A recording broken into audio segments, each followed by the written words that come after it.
The alien tore through Shinnok's flesh, reducing him to a bloody pulp. The creature then returned to its nest in Outworld. It continued to venture forth looking for suitable hosts for use in establishing a new hive. The alien found more than a few intriguing species and dragged them back to its lair. Once a queen had been spawned, the alien's new hive multiplied quickly and spread unchecked throughout the realm. Emperor Kotal Khan attempted to save Outworld in a desperate final attack on the alien's main nesting ground. The attack failed. Outworld belonged to the aliens.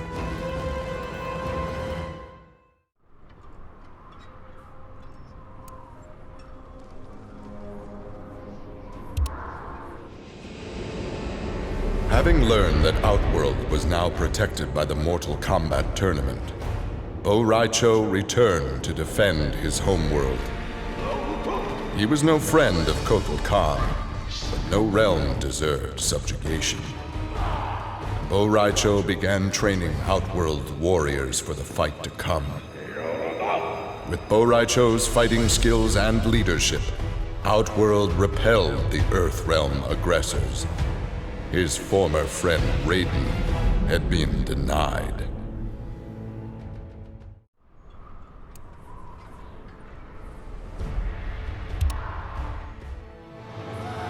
Cassie Cage's impressive victory over Shinnok led Raiden to give her a new important task: hunting down a soul stealer. Cassie did not have to be told that the suspect could be a resurrected Shang Tsung. Having tracked him from the site of his last known assault, Cassie confronted the withered old man. He fought desperately but was ultimately defeated.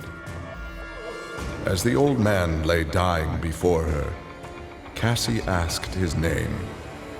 With a mixture of sadness and relief, he whispered, "Shujinko."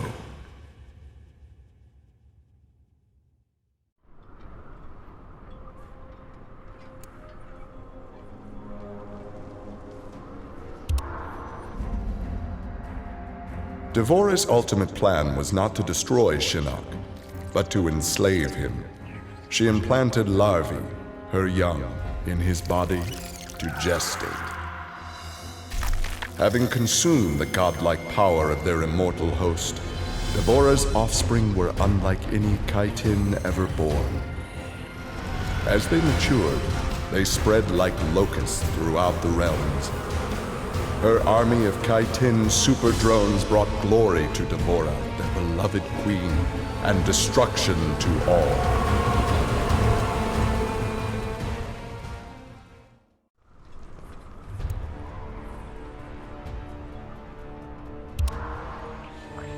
Alone once more, Ermac searched the labyrinthine corridors of Shao Kahn's old fortress, searching for the source of a faint voice calling to him.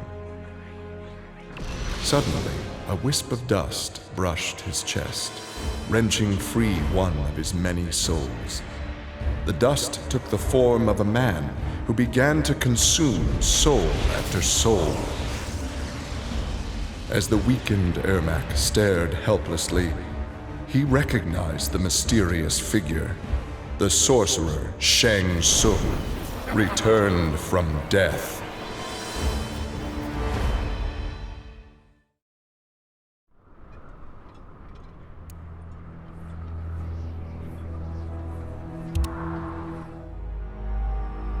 Nearly 150 years ago, Aaron Black had been hired by Shang Tsung to assassinate an Earthrealm warrior.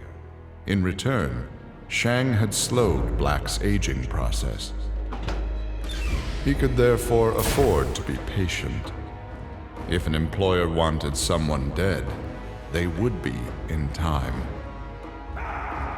A team of young Earthrealm warriors had caused Aaron Black's current employer, Kotal Khan, much inconvenience. With the patience of a viper, Black eliminated them all.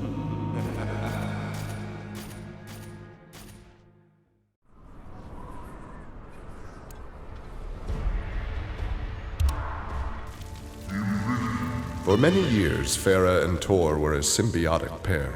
as is natural with their species.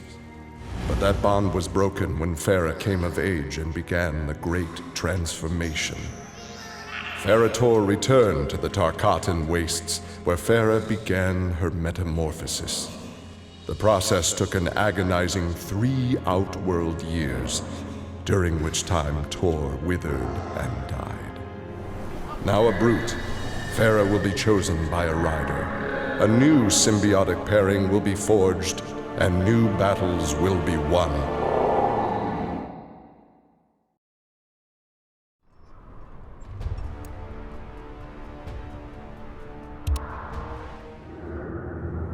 The Shokan had become outcasts for refusing to aid either side in the Outworld Civil War. But with the conflict over, Prince Goro decided to re-enter the political landscape.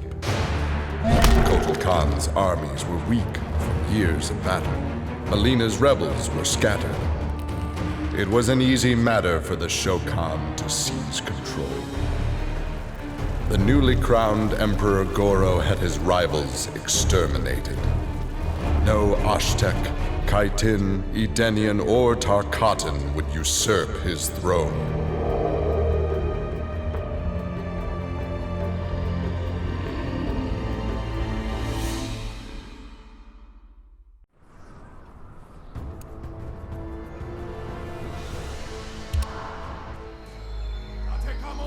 After his incursion into Earthrealm, Kotal Khan had become a prime target of Special Forces surveillance.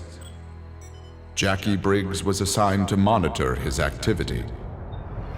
Jackie followed Kotal Khan to an equatorial jungle, where he entered a hidden pyramid. Inside, he retrieved a glowing crystal skull. Jackie attacked the Emperor and raced away with the object. Jackie was praised for her work, but couldn't help thinking her interference was what Kotal Khan had wanted all along.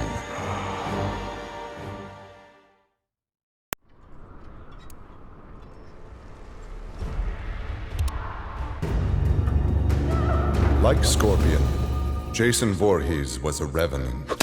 A vengeful spirit returned to life. Hundreds had fallen victim to his bloodlust. Liu Kang, now ruler of the Netherrealm, took notice. An immortal killer like Jason would be useful in his plans for conquest. He drew Jason into the Netherrealm and offered him an endless bounty of slaughter, in return for his allegiance. Jason's simple reply was to destroy Liu Kang.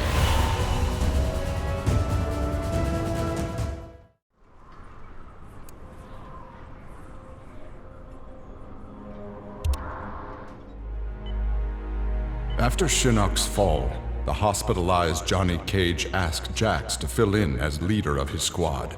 Jax agreed. It was a chance to spend time with and protect Jackie.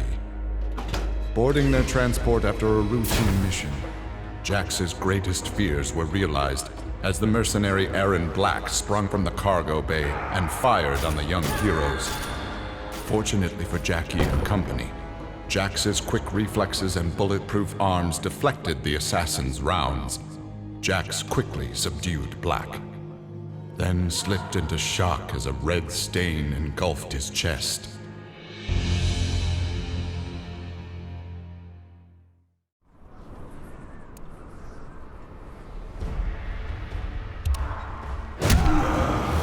Johnny Cage's life had turned out to be stranger than any science fiction film, but he knew the final scene was approaching. With Raiden's direction, Johnny was able to sail to Shang Tsung's abandoned island fortress, where his adventure had begun, to contemplate his future. Amid the rubble, Johnny found an ancient tome. Its pages revealed that Shang Tsung had unraveled the secret to Edenian long life. Johnny Cage's retirement would have to wait.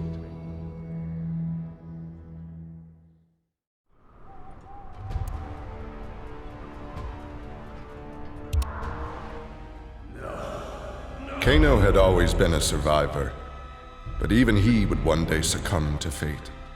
His ideals of ruthless terror would die with him unless he could pass on his methods to a new generation. Combat, weapons, high-tech sabotage, torture, all would be part of the curriculum. But before his students could learn his techniques, Kano would beat the weakness out of them. They would understand or die trying. Kano's first pupil? His own son. Class was now in session.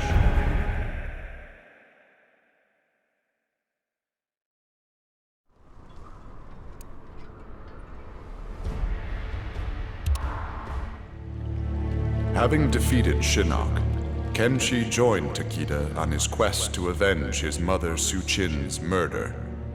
Their travels took them to a cave where he and Takeda freed a man, Taven, encased in a stalagmite. Kenshi told Taven that his brother, Dagon, was the founder of the Red Dragon Assassin Clan. Dagon had not only murdered Su-Chin, but his and Taven's parents as well. Together, Kenshi, Takeda, and Taven lay siege to the Red Dragon base. Dagon fell victim to Kenshi's rage. Su-Chin's murder had been avenged.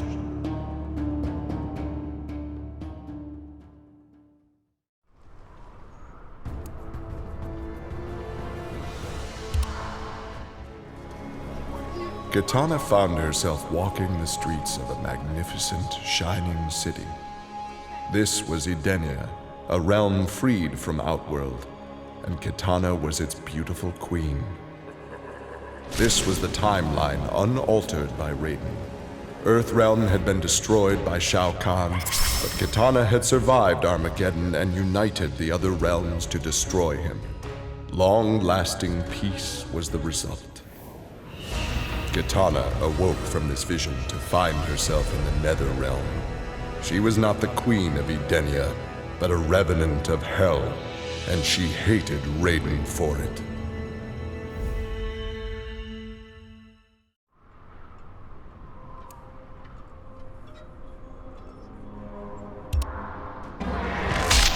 Kotal Khan returned to Outworld determined to rebuild his forces. But Raiden defeated him in a surprise attack and claimed dominion over Outworld.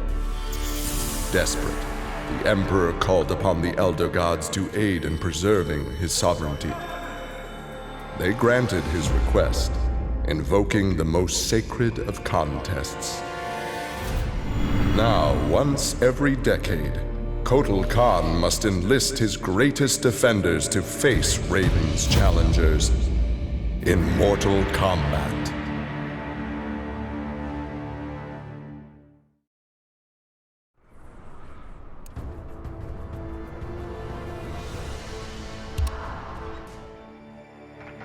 For his role in saving Earthrealm, Kung Jin's family created a statue in his likeness for inclusion in Raiden's revered collection. But Kung Jin's thoughts were with one no longer accepted by his family, Kung Lao. Kung Jin set out to locate his cousin and found him in the Nether Realm. Raiden believed Kung Lao's tortured soul was forever trapped without Quan Chi's magic to free him. But Kung Jin knew the Shaolin were stronger than any sorcerer's spell. He vowed to help Kung Lao fight off the evil that had remade him.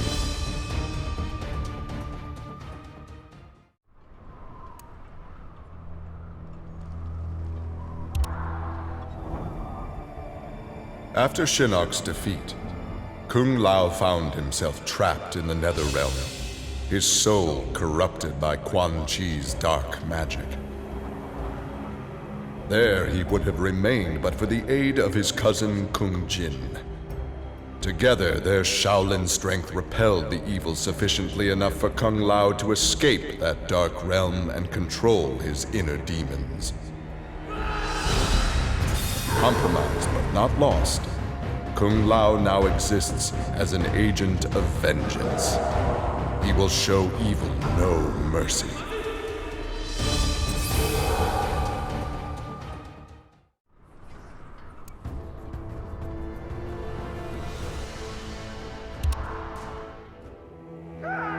Leatherface had cut down the old man in the strange outfit. Maybe now that he was dead, the pretty yellow-haired gum-chewing girl would notice Leatherface. Putting on his fanciest mask, Leatherface found the army camp where the pretty girl could be found most days. He had to cut through a few guards and more than a few of her friends to get to her, but it was worth it. He pulled out the old man's face, which he'd saved for the girl as a present. The girl didn't want the present, and she wasn't being nice. So Leatherface chopped her into tiny pieces for Drayton to use in his chili. He then took off his mask and set to work on the girl's face. If she wasn't going to be his girlfriend, she could be his in other ways.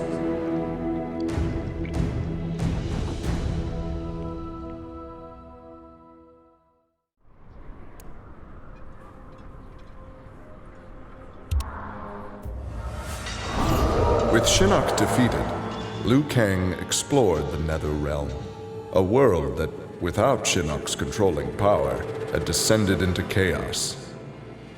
Liu Kang was no sorcerer or elder god, but his fighting skill was more than enough to beat Netherrealm's demons into submission. Liu Kang realized that Netherrealm was his for the taking, and that ruling appealed to him. He would assume Shinnok's throne and ponder the conquering of other realms.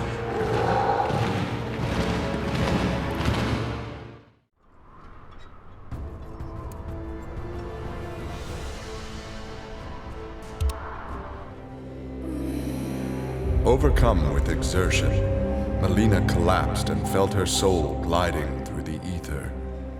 She awoke in an incubation chamber. Nearby were countless others, each containing an exact copy of her. Mileena found she could read each being's mind and they hers. They quickly realized the benefit of so many fierce warriors sharing one mind. As they plotted revenge on their enemies, the architect of the Mileena's awakening laughed quietly.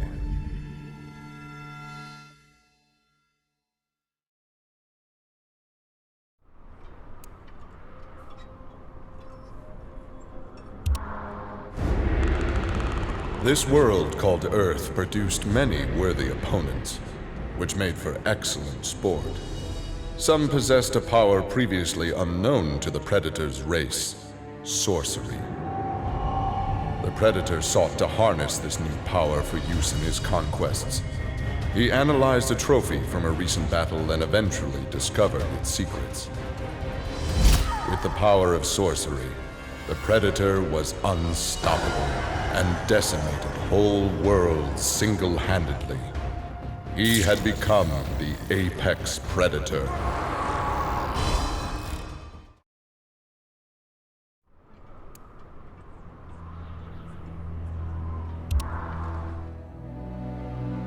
Quan Chi had long been a servant of Shinnok. His role in freeing him from imprisonment had not gone unnoticed by the Elder Gods.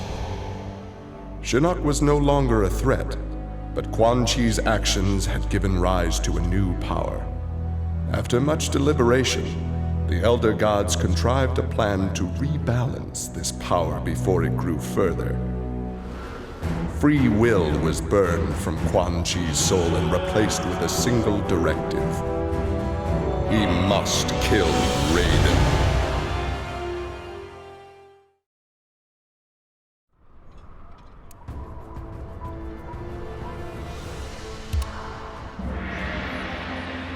After millennia of fending off Earthrealm's enemies, Raiden began to wonder if defense was the best path to peace.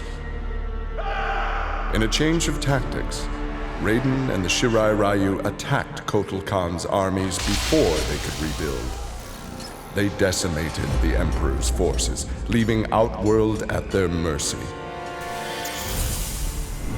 The victorious Raiden claimed dominion over Outworld. The first of many threats to Earthrealm had been removed.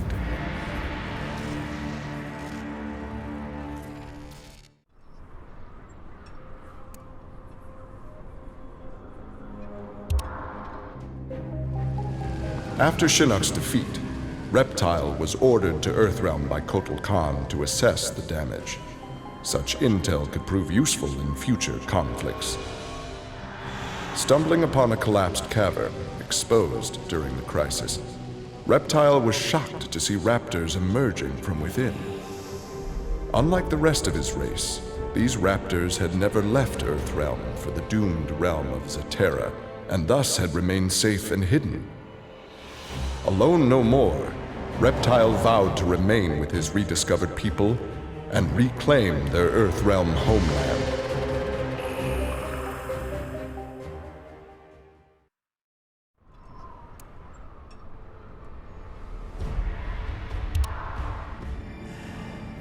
Remorse for his role in resurrecting Shinnok weighed heavily upon Scorpion's soul. His desire for vengeance had brought Earthrealm to the brink of destruction. Scorpion offered to perform harakiri to atone for his offense. But Raiden suggested a more productive alternative. Instead of death, Raiden sentenced Scorpion to life. He imbued Scorpion with a small portion of the Jinsei's power, linking him to Earthrealm's essence. Scorpion and his Shirai Ryu clan would protect the Jinsei and Earthrealm forever.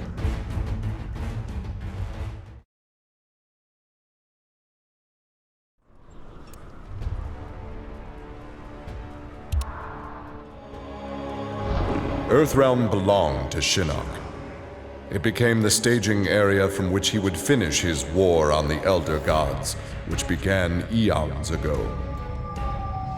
The Elder Gods had lied to the denizens of the realms. They were not individual beings, but merely parts of a greater collective known as the One Being. Shinnok would merge the realms and awaken him. Whole once more, the One Being devoured the Elder Gods. Shinnok watched with satisfaction. This reality had finally come to an end.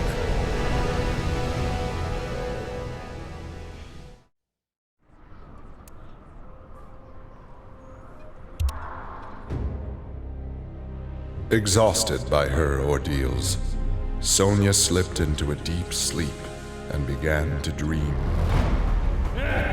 Kano held Jax and Cassie hostage. He made Sonya choose who would live and who would die. Seeing no way to free them both, she chose Cassie and screamed as Kano killed Jax before her eyes. Still screaming, she was awoken by Johnny. He had horrific news. Jax was dead by an assassin's bullet.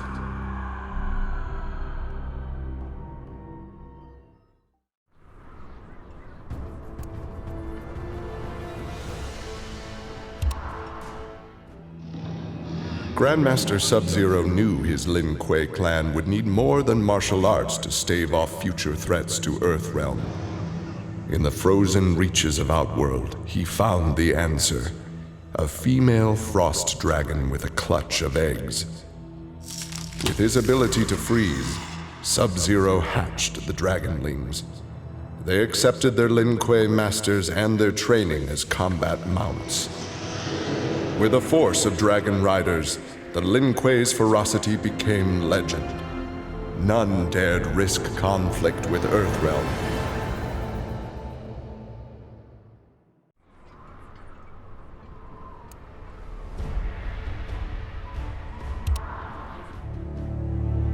With Shinnok defeated, Takeda and his father set out to find his mother's killer, a member of the Red Dragon clan. Special Forces tech enabled Takeda to locate the clan's base and disguise himself and Kenshi as they infiltrated their ranks. Deep within the mountain stronghold, Takeda discovered an actual dragon, a prisoner of the clan. The creature used its magic to divine the murderer's name, then transport Takeda and Kenshi to a faraway cave. There they discovered a man encased in a stalagmite. The dragon had said this man would also have reason to confront Su Qin's killer. Takeda began to free him.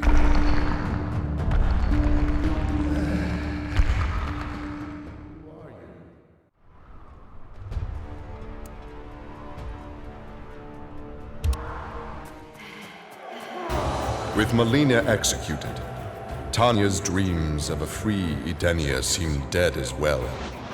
She and the other rebels were fugitives from Kotal Khan's justice.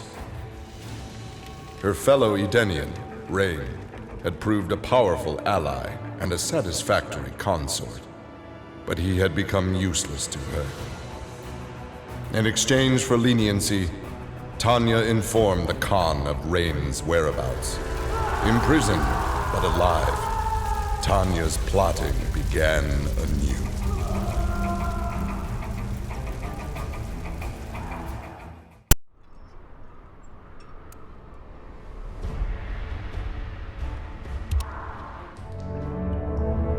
Standing over Shinnok, Tremor reveled in his power. Much had changed since the Black Dragon's excursion to the Dream Realm. Kano had sent Tremor's team there to retrieve a psych bomb to be used in Kano's theft of Shinnok's amulet. Exposure to that realm had increased Tremor's power and expanded his mind. He would evolve into an earth elemental, a demigod whose power would rival that of Raiden and Fujin.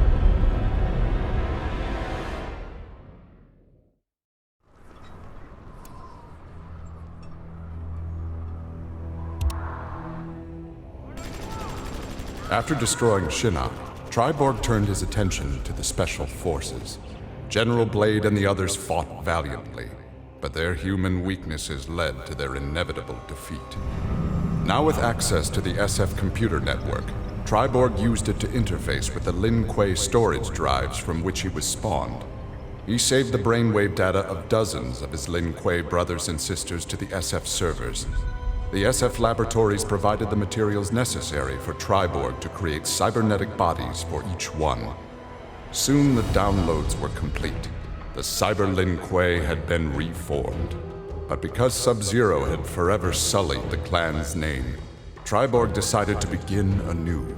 He would henceforth be known as the leader of the deadliest clan in all the realms, the Takunin.